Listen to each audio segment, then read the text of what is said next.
E clicou neste vídeo, nós vamos tratar a respeito sobre as provas ilícitas no processo penal. As provas ilícitas são aquelas que são inadmissíveis no processo penal, né? As obtidas por meios ilícitos, conforme o preceito do artigo 5º, inciso 61 da Constituição Federal de 88. O devido processo legal, há um direito de prova no devido processo legal, em que deverá expor de modo objetivo quais as limitações, pois há limites para a produção de provas no processo penal. O artigo 157 do Código de Processo Penal, ele diz que as provas ilícitas são aquelas que são violadoras de normas constitucionais e normas legais. Assim, nós podemos traçar duas espécies ou dois elementos que indicam como provas ilícitas: a violação de um direito material e a violação ao regramento processual. Assim, temos 4 pontos que podemos analisar sobre os meios ilícitos de provas. Então, o primeiro delas é a aceitação excepcional de provas obtidas por meios ilícitos. Admite-se as provas excepcionalmente como provas obtidas com meios ilícitos no tocante ao direito à ampla defesa no processo. Só é admitido, portanto, como elemento indispensável para a defesa de um indivíduo no processo, se isto faz com que este direito seja ampliado e não importando qual foi o meio ilícito para obtenção de prova.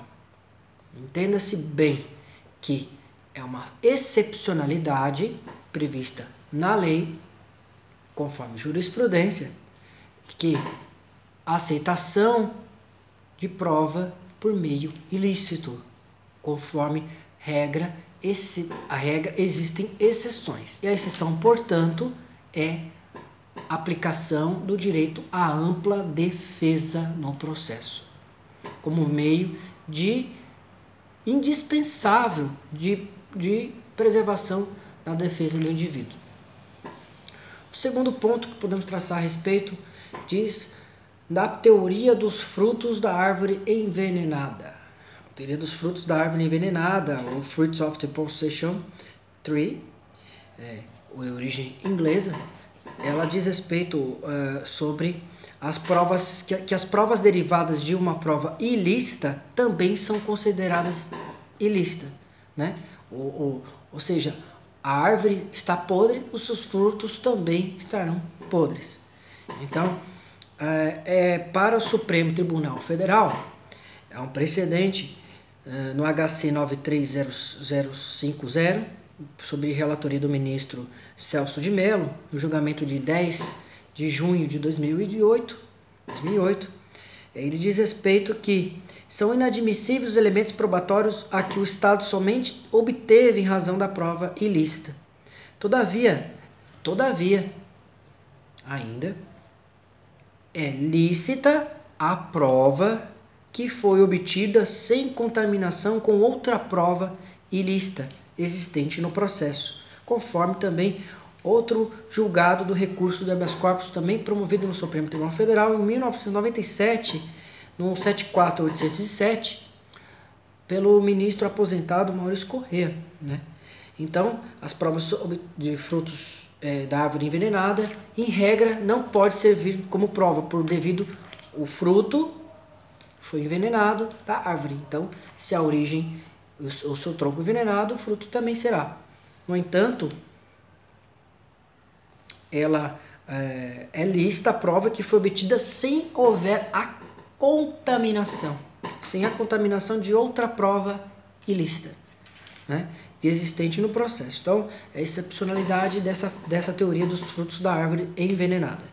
O terceiro ponto, em relação à aceitação das provas obtidas por meios ilícitos, é a aceitação da gravação feita por um dos interlocutores, sem a ciência do outro. Isto é, da gravação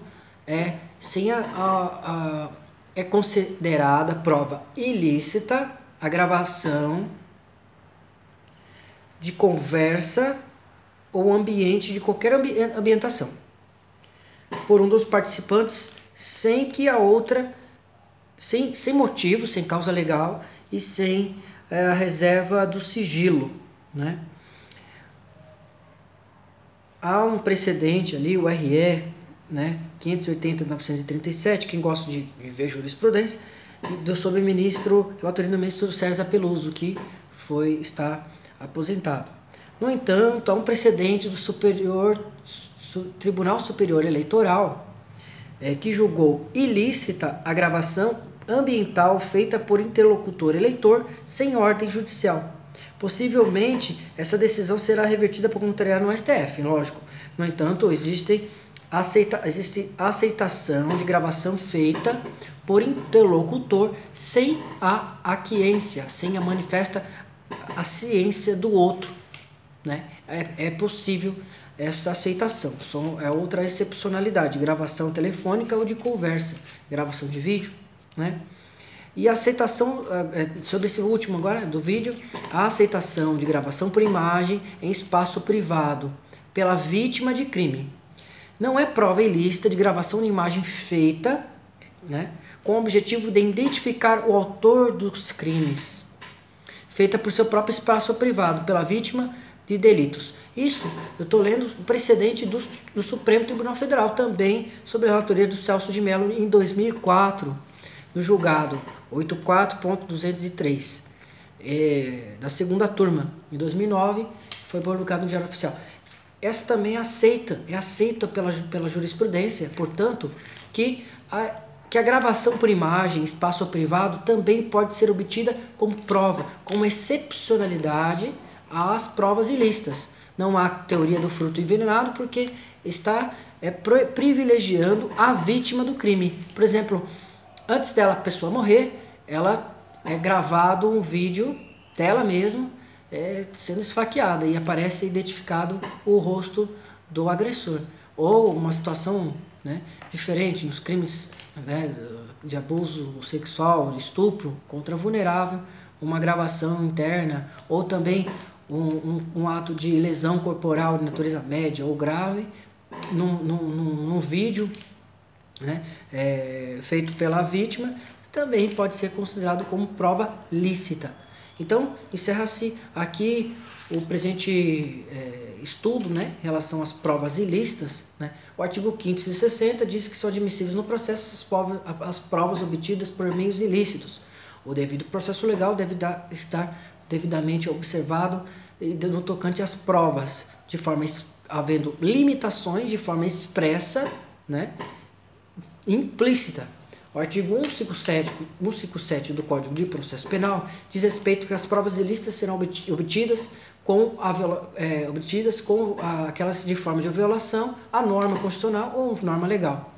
E existem duas espécies de violação a provas consideradas como ilícitas, tanto aquelas de natureza material como de natureza processual. E a aceitação de provas ilícitas, em resumo, excepcionalmente, ela pode ser aplicada na proteção no direito constitucional de ampla defesa, primeiro ponto. E existe a teoria da arma envenenada, que as provas obtidas ilícitas, as provas derivadas do processo serão ilícitas também, né? E excepcionalmente poderia ser analisada sendo ilícita a prova, aquela que será obtida sem a contaminação de outras provas. Então, essas seriam as exceções. A gravação feita por interlocutores sem anuência do outro não é considerada como prova ilícita. A gravação de conversa telefônica ou conversa em ambiente e qualquer gravação. E por último, a de vídeo pode ser aceita a gravação por imagem em espaço privado de vítima por crime. E existe precedentes também. Espero que vocês tenham entendido sobre o tema. Até a próxima.